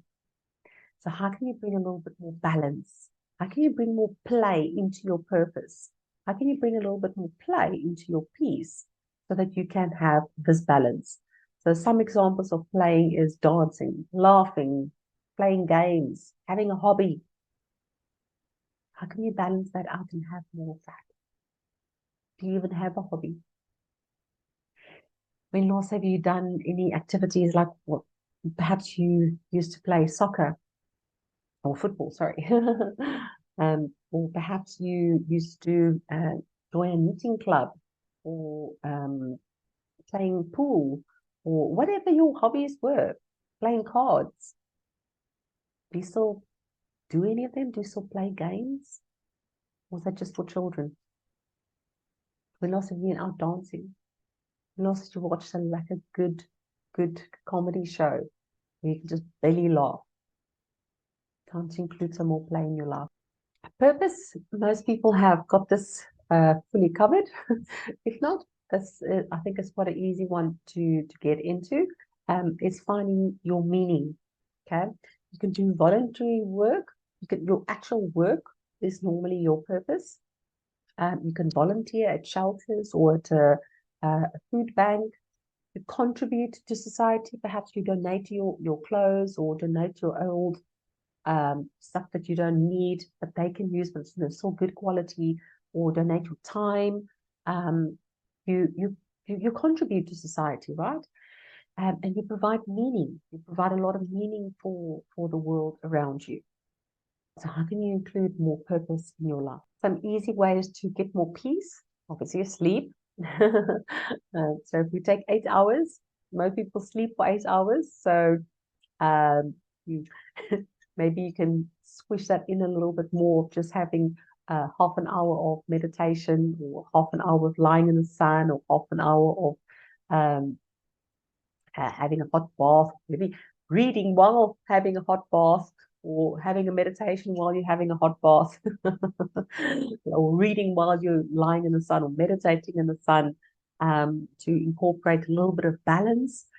These things are important. So even if you just get 7 hours, some people only need 5 hours of sleep. Every single person is different. Most say you need 8 hours of deep sleep, but again, every single person is different. How can you incorporate more peace in your life? So this is important for you to integrate these activities in your life, so that you can feel fulfilled. Self-care is not selfish. And being flexible and patient with yourself. So when you go through the changes and you start implementing these new plans, know that it's not going to happen overnight. Okay, so be adaptable, be patient with yourself, give yourself a breather. My goodness, change is hard. So it takes a while to settle in. It takes a while to get used to. And I would highly recommend scheduling time for the 3 Ps. So look at your diary. Perhaps at the end of the week, you can have a reflection on a Friday and say, whoa, I've not had any playtime. Not any. So book out the whole Saturday just to play. Perhaps Sunday you book off just for peace, you know? So have that balance. So if you work too hard, bring in that extra days. Make sure that this happens. Otherwise, you will become imbalanced and you will have burnout and become overwhelmed. And we don't want that, and you don't need it in your life. Just keep this balance of the 3 Ps in your life. Okay, so we've reached module 8, which is all about resourcing techniques, some beautiful techniques for you to resource, to become calm, to use some practical tools and techniques. In the trauma-informed training program, there's obviously a lot more, but I've added some in here for you as well. Now, skills are easy to learn. You start by saying yes. That's it. You need to open your mind. Okay, press that tab and say, opening up my mind. I'm opening my mind to new possibilities. I'm opening my mind to saying yes. Okay, yes to new, yes to change, yes to all these things that is happening within us. We have to give ourselves permission to start again. So we've got a tool called tracking, and this is how to stabilize the nervous system. In my trauma-informed program, I talk a lot about the nervous system as an acupuncturist and trauma-informed a therapist and coach, we work obviously a lot with the nervous system. So these are some extra tools to help you track your thoughts, ideas, your mind, your emotions, your sensations, so that you can stabilize your nervous system. So the first one's to ground yourself, then is to identify sensations of distress, and the last one's to remain curious. Okay, so this is a beautiful quote, the laws of nature. The natural rhythms in nature that exist within the human nervous system. So we do not have to be trapped by sensations of discomfort and pain. We can draw attention to feelings of well-being and transform our experiences. Okay, so as in nature, so within. Okay, so as without, as so within. How nature is established around following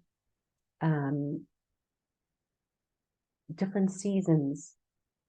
We as humans have got the same. We also have different seasons. We've got different times, or especially as a woman, it's more evident as a woman as we go through our menstrual cycle. We go through different seasons. We've got a week of where we just feel exuberant, playful, and happy, and a week of reserved, and a week of feeling perhaps more anxious or highly aggravated, and a week of rest. So it's the same as nature. We've got different seasons. You've got your autumn, spring, summer, and winter. And we as humans also go through it. So learn to be in touch with your rhythm. Perhaps in the wintertime, you are more hibernating, you're not as productive, or perhaps you find you are most productive in the back end. Perhaps you have got your own business, and that's the time when you come up with new concepts for in your creation stage. And when it's spring, it's execution. It's just all about spring, or maybe summer is your execution. So become aware of the rhythms of nature and how it relates to yourself. You can even just follow the moon. It's an easy way to track your emotions. Journal. Do your journaling and say, okay, I'm feeling a bit tense today.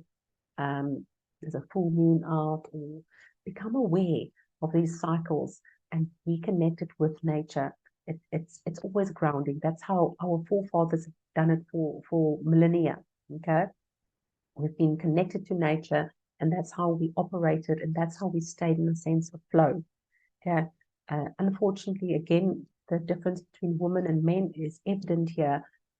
Corporate was designed for men, by men. Okay, so the normal Monday to Friday 9 to 5 is designed for men. That's a man's most men's natural rhythm is to go out and work from 9 till 5, Monday to Friday, and then they rest. A woman's clock is different. Maybe she also feels that 9 to 5, 9 to 5, Monday to Friday, 9 to 5 work for her.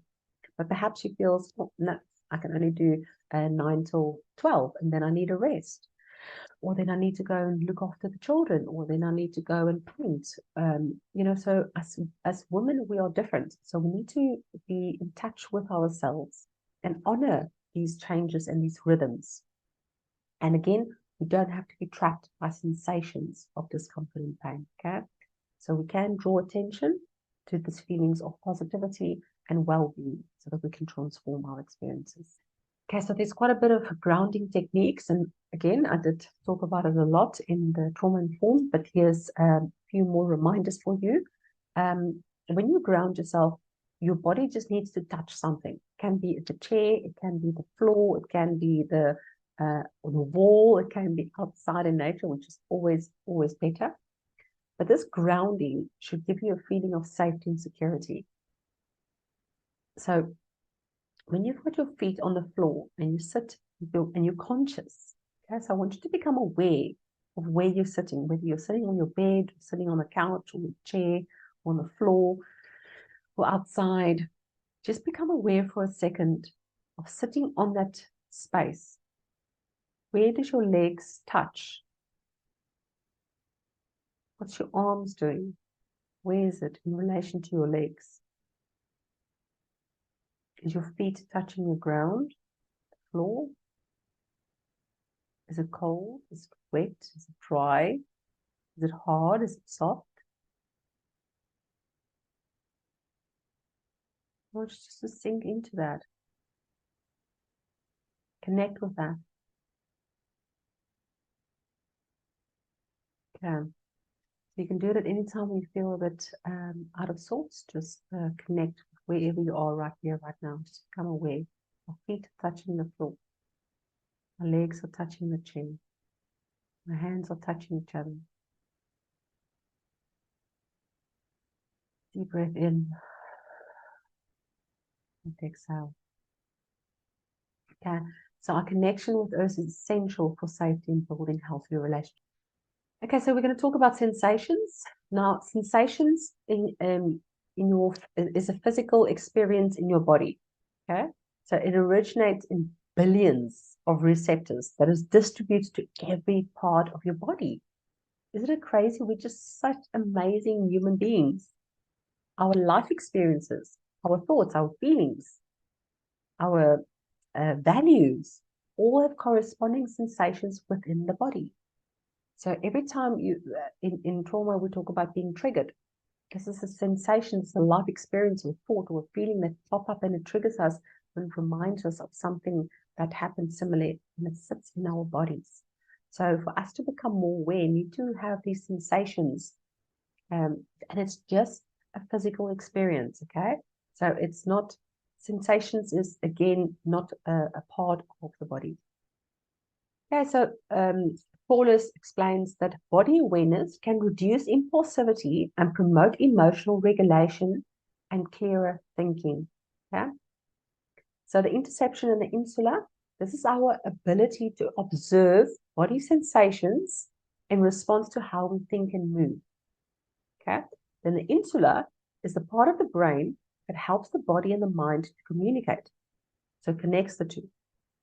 Then it reads the physical state of the body, the sensation, like pain and itch or temperature, and it communicates it to the medial prefrontal cortex. Okay, so this is your thinking brain, and that allows you to take action, so it can keep the body in a state of internal balance. Okay, so these guys, these team neurons, need to speak to each other on a constant basis. Okay, so it's about observing the body sensations and how we respond or think or feel. So, for instance, perhaps you feel anxious. Perhaps let's use sadness. We've been using anxious all the time, or maybe anger. Okay, I'm feeling angry. Feeling angry. Okay, feel it. Feeling angry. I might feel more powerful. I'll have more shorter bursts of movements. Frown on my forehead, but maybe my head down like a bull, getting ready.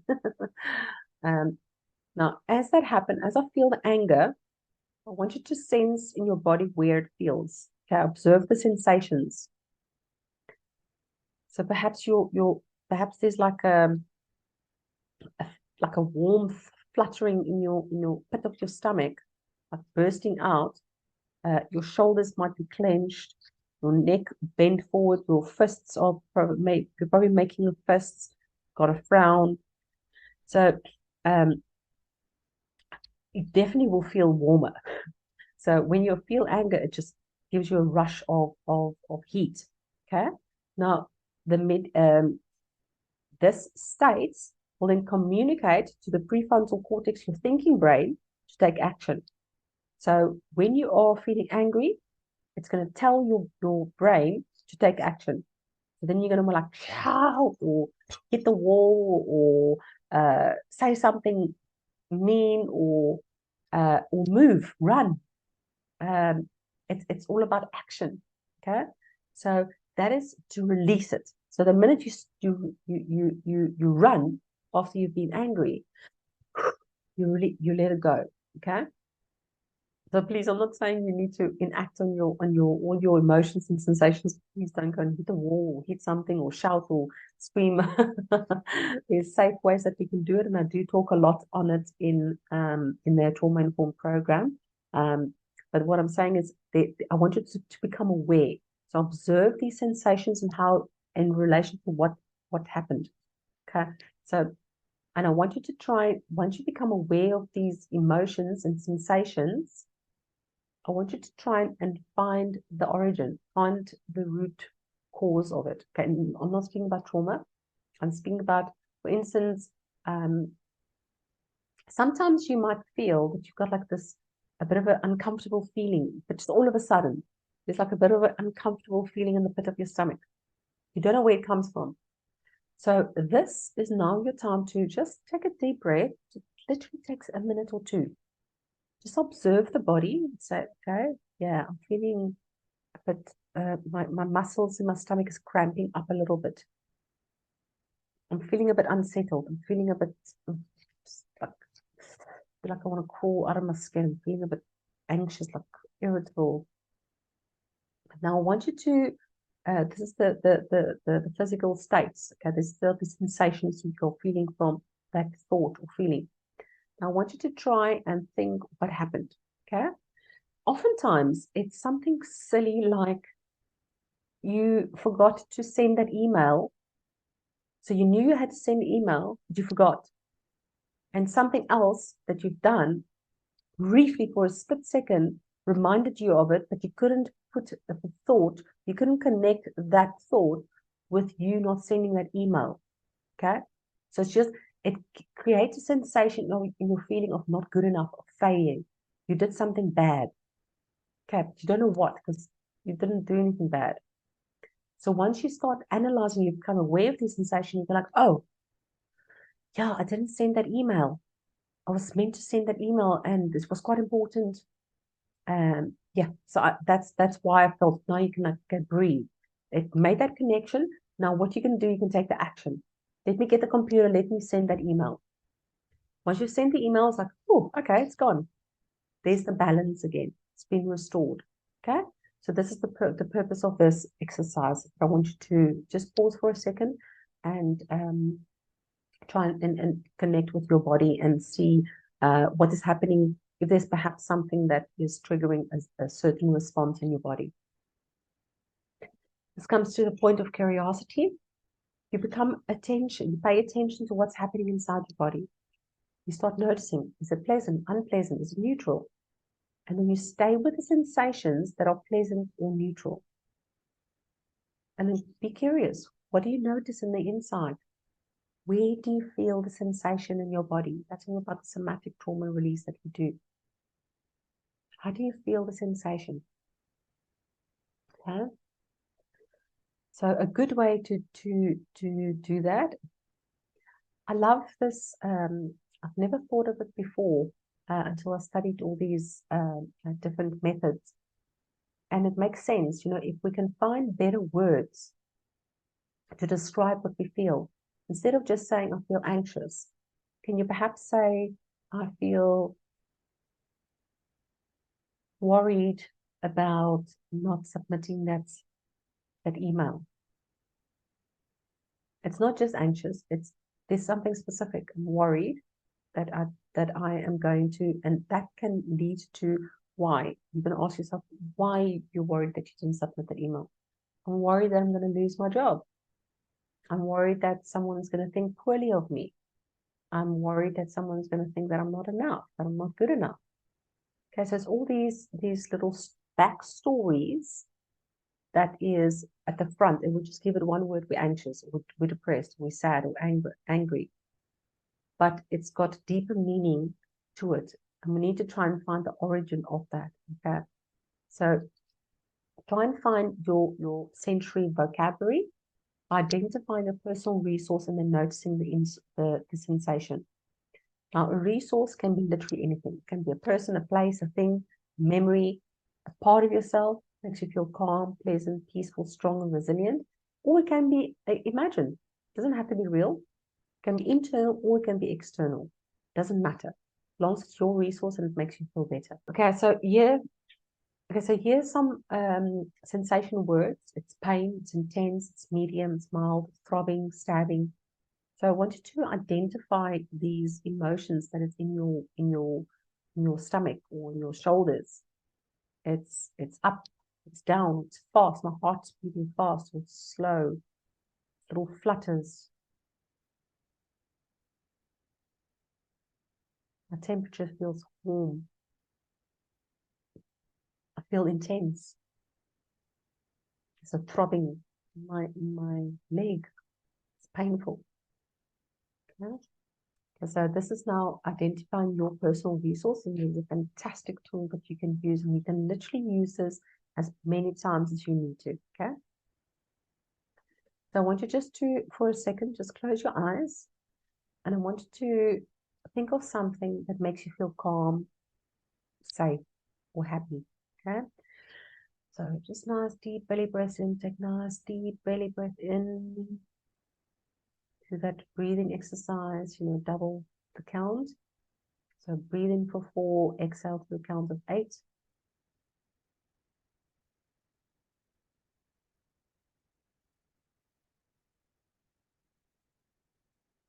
Now bring into mind something that makes you happy.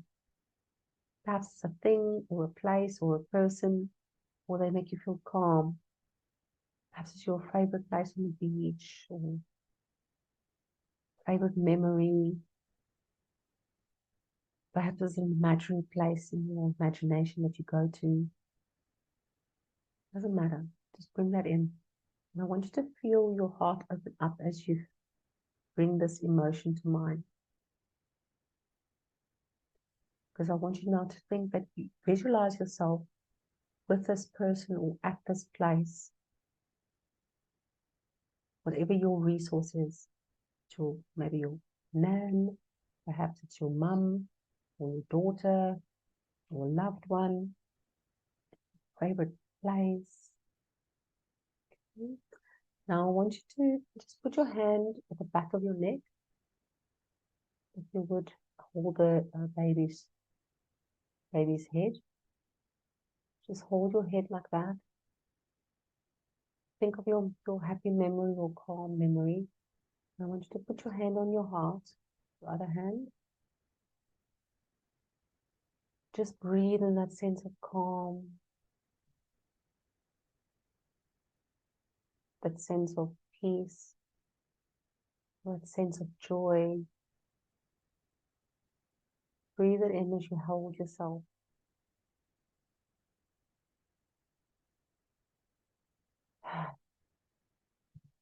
Feels good, right? Now I want you to open your eyes and pay attention to what do you feel. Do you feel more warm, more comfortable, more relaxed? And this is your personal resource, and you can do this any time as possible. If you feel uncomfortable putting your hand behind your neck in public, then perhaps just hold. You can put your hand on your heart and your belly and you're in front of your desk. No one will see. Yes, I do. So what? And behind your neck doesn't matter too much. Just looks like you're a bit of a stretching or massaging your neck. Doesn't matter. Just use this as many times as you can so that it becomes a habit. So that every time you feel anxious, you just revert quickly of happy place. Breathe in your happy place. Calm your nervous system immediately. Love how happy she looks. We all have access to the language of our biology and a framework to help understand the human experience. Okay, so I'm hoping this masterclass helped you a little bit to understand the language of your biology and give you a framework to help understand your human experience. This quest for happiness is an eternal quest, right? It's not just, yay, I've achieved happiness and now I'm going to stay here forever. No, it doesn't happen. I wish. Unfortunately, it doesn't work like that. We can put in the effort and we can make this a daily practice, make our lives sacred. So this is the trauma-informed shift. This is where we think, the convenient way of thinking is people are bad. People need to be punished. And we ask, what is wrong with you? Versus the trauma-informed approach where people are suffering. I'm suffering. You're suffering. People need an effective intervention. And we ask, what happened to you? Instead of what is wrong with you. Because we all have a basic understanding because we all actually care about people. That is human being, is our secret weapon, It's our humanness of being kind. We actually care about people. Sometimes we just lack the understanding and the skills to shift from a conventional way of thinking to a trauma-informed way of thinking. Self-regulation skills can be a safety vest as we deal with our individual and collective stresses and traumas. So these are the kind of tools that you can use on a daily basis. Think of it as your safety vest or your umbrella. It protects you. It helps you to deal with your stresses, helps you to deal with your traumas, to regulate your nervous system. We do talk a lot about this in the trauma-informed program. This is your physiological responses that we have, these sensations from our thoughts, behaviors, etc. And most of it comes from childhood. Okay, so these implications for our physical and mental health is the outcomes through a lifetime. It's behavioral and public health problems, often personal efforts to cope with adverse childhood behaviors. Okay, so these we've done the research. It's something like 40 billion pounds a year just in the UK alone, caused by mental health issues. And that's from traumas to addiction to all sorts of challenges that we are facing, and it comes from the adverse childhood experience. So how can we learn to be more compassionate for ourselves? How can we start not just for the world around us, but also ourselves? I love talking a little bit of science and facts because it's important for us to not think like, oh, it's just wishy-washy things. Now, neuroplasticity is the lifelong capacity of the brain to change and rewire itself in response to the stimulation of learning and experience. Neurogenesis is the ability to create new neurons and connections between neurons throughout a lifetime. Okay? So this means it's a capacity of the brain to keep changing and rewiring itself in response to new learning and new experiences that it's experiencing. So the more we learn new things, the more our brains adapt and change and rewire itself in response to these new learnings and experiences. So the more we do it, the better your brain will cooperate with you to make it easier for you in the long run. It's the ability to create new neurons, new thought processes, and connections between these neurons through a lifetime. So that's the what fires together, wire together. It's creating persistently and consistently new positive thoughts, new skills, new languages to explain what is happening inside our bodies, finding appropriate words, doing more studies, doing more study. It's about studying more. So how can we keep our brains active? How can we stay positive? How can we keep watching this video over and over and over, implement the actions so that we can rewire and change our brains? And then it will just become easier for us to adapt and become a happier and positive person. Yeah, so I jumped the gun here. Brain cells that fire together, wire together. Written by Donald Hebb, who's a psychologist. And that's what he basically meant by this. The more we are surrounding ourselves by positive thoughts and behaviors and new skills, those brain cells will fire together and then they'll wire together. So they'll work together and build new neurons, new pathways, so that we can create a better, easier, smoother, more positive pathway in our brain, where the minute we wake up, instead of feeling sad and anxious, we can actually wake up with positivity. We can wake up happier because we've got new brain waves, we've got new neurons firing in our brain. So that is how we are able to change the way we think. I'm just going to leave you with this one, the pause. It's so important that we can use on a daily basis. So when in doubt, leave it out. Okay. So the pause is if you are feeling anxious or feeling irritable or feeling sad or depressed or whatever, I want you just to take a deep breath in. Maybe even hold for a few seconds. Exhale. Just pause. Pause. Sometimes you can pause for 2 seconds, 5 seconds, 10 seconds. Doesn't matter. Doesn't matter. That pause, the deep breath and that pause can change your world. If you look back at the time, the last times you had big arguments or fights with someone, imagine you put this pause, this breath and pause in between before you said something. How different would your life not be? I want you to practice this. Every time you want to just say something, just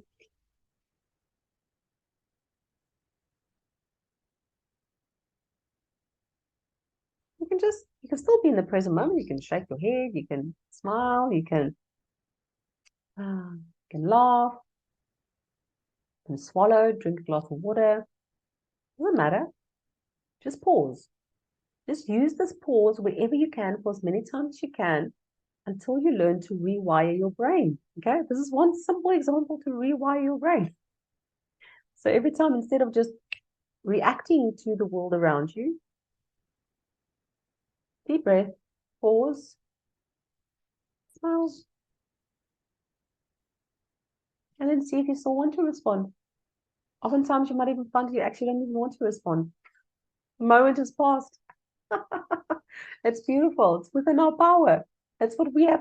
That's our capacity. We are such magical human beings that we can literally achieve anything we desire. We just need to start activating all these positive thoughts and practice and action all these knowledge that we've learned. It's no point you just learn, and you don't action it. Action, learn, fail. Action, learn, fail. Action, learn, fail. It's fun. We'll keep going and just become used to failure. And I'm not saying it in a good way. I'm speaking about taking risks. Knowing that, yes, you're going to take a risk, and yes, chances are high that you're going to fail, but chances are good that you could potentially win, or you could potentially just move and evolve and grow, and I talk a lot about that in my 10 Commandments program, but the pause is one of them. This is a risk that you take because you're doing something different to your norm. It's risky. It's unknown. It's a challenge. It's your comfort zone. But just responding, always reacting. Now, breathe, pause. Doesn't matter anymore. Or if it does, the words that's going to come out is going to be more coherent. It's going to be more thoughtful. It's going to be more impactful. It's probably going to speak a bit slower, so it's going to make a more of an impact. You're probably going to speak a little bit louder. Or even if you speak softer, who cares? Doesn't matter. It's your pause. So learn to appreciate the pause. So thank you so much. I really hope you enjoyed this program. I loved making this for you. And I do hope you will become one of our rebels. Share your favorite rebel story on social media. Use the hashtag 1,000,000 rebels by 2030. Because this is your game of life. You're not always going to win, but you have to play. So just pitch up, play, do your part, be the best version of you. And who knows, before you know it, you have become the version of you that you've always dreamt of. You got this. I know you can do this. So excited to hear about your journey, and please do share about it in the comment section in the app or on social media or wherever you want to reach out to me. I love hearing from you. So please do give me some feedback how you experience this program. And just always remember to be you, become unstoppable. Thank you.